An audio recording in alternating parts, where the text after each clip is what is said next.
안녕하세요. 동네 수의사입니다. 오늘은 비대면 진료에 대해서 한번 설명을 해드리려고 합니다. 비대면 진료가 뭐냐면 실제로 만나지 않고 예를 들어서 뭐 사진이나 카톡이나 아니면 온라인상에서 동물을 진료하는 거에 대해서 요새 그런 게 많아지고 있는데 그게 왜 불가능한지 그리고 왜 한계가 있을 수밖에 없는지에 대해서 한번 설명해 드리겠습니다. 이 비대면 진료를 하게 되면 일단 문제가 뭐냐면 강아지를 실제로 본 게 아니기 때문에 예를 들어서 사진 한두 장으로는 강아지의 상태를 사실 정확하게 알 수가 없어요. 근데 심지어 이제 제가 유튜브를 하면 제가 어떤 질병에 대해서 올리면 밑에 댓글에 우리 강아지가 뭐 이렇게 저렇게 놀다가 바닥에 떨어졌는데 괜찮아요 이렇게 댓글을 다시거든요. 근데 심지어 그거는 이제 사진도 이제 유튜브 밑에 댓글이니까 사진도 없는 상태고 강아지의 뭐 정확한 나이라든지 품종을 전혀 알 수 없는 상태에서 정말 그 딱 두 줄의 질문만 보고 제가 어떤 대답을 드릴 수 있을까 항상 고민을 하고 있어요. 그래서 제가 일단은 지켜보시고 문제가 있으면은 가까운 병원에 내원해 보세요라고 댓글을 다는데 그 댓글을 다신 분은 물론 긴박한 상황에서 유튜브에서 찾아서 댓글을 다시겠지만 제 입장에서는 되게 난감한 거예요.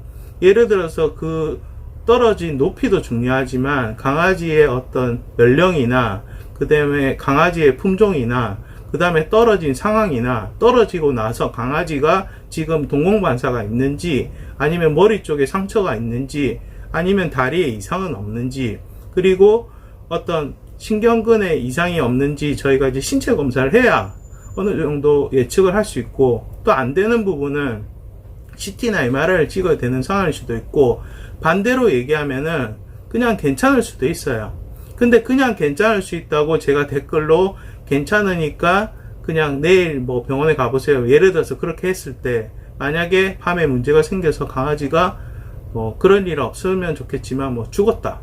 그런 상황이 생길 수도 있거든요. 그러니까 사실 보지 않고서 진료를 본다는 것 자체는 정말 위험하다고 생각을 해요. 봐도 진료를 100% 정확하게 보기가 어려운데 저희가 이제 진료라는 게 일단 강아지에 대해서 우리가 그 차트를 만들 때 이 강아지가 무슨 품종이고 그 다음에 몇 살이고 그 다음에 중성화를 했는지 체크를 하고 그 다음에 몸무게가 비만인지 아닌지도 체크를 해서 일단은 체온을 재거나 청진을 하거나 그 다음에 보호자가 어떻게 해서 얘가 아프게 됐는지에 대한 얘기를 일단 먼저 들어보고 그 다음에 물어볼 게 엄청 많아요.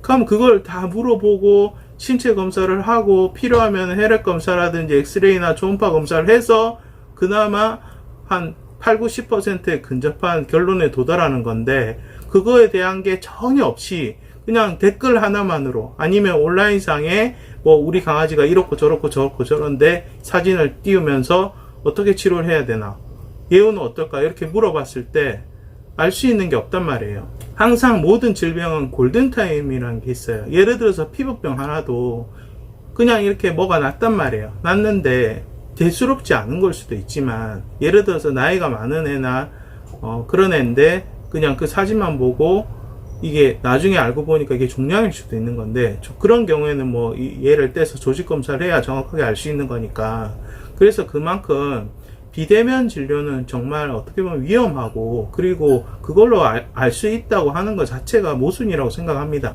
강아지가 그나마 직접적으로 얘기를 할 수 있어 가지고 제가 떨어졌는데 여기 다쳐가지고 여기가 아파요. 심지어 그렇게 영상통화를 해도 그러니 그럼 어디가 어떻게 아프니 그럼 뭐 이렇게 아파요. 지가 얘기를 해도 이제 힘든데 심지어 그 보호자 3자가 우리 강아지가 뭐 이런 것 같아. 실제 강아지는 여기 통증을 느끼지 않는데 보호자가 너무 당황해서 여기 통증을 느끼는 것 같다고 수의사한테 비대면 진료로 전달을 하게 되면 그 잘못된 정보로 인해서 진료가 더 산으로 가는 거예요. 그러니까 뭐 요새는 AI 때문에 이제 무인화되고 하지만 사실 수의사는 무인화되기가 어려운 직업이라 생각해요. 오히려 약사보다도 더 신체적 접촉을 많이 해야 되고 그리고 이제 강아지들마다의 품종이나 상황이 다 다르기 때문에 많은 그 히스토리 테이킹이 필요한데 그 히스토리 테이킹보다 더 중요한 거는 신체 검사란 말이에요. 근데 강아지가 없어. 그냥 보호자가 그냥 그걸 전달하는 거 가지고는 정말 뜬구름 잡기라고 생각을 해요.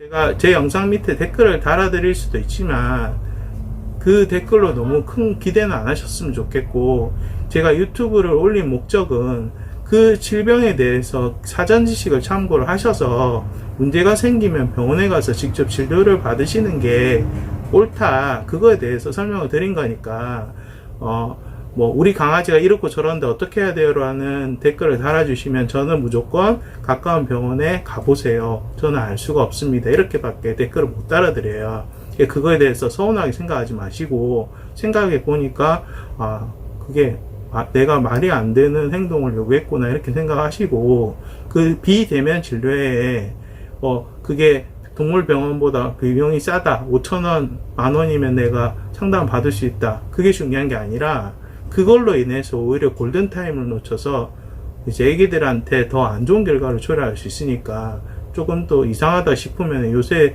동네 동물병원도 많잖아요. 가까운 데 가서 그냥 진료를 받으시는 게 훨씬 현명한 보호자라고 생각합니다.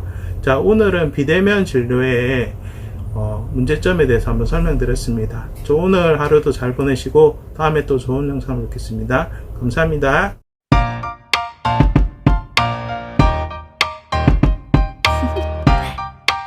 Do you want to know?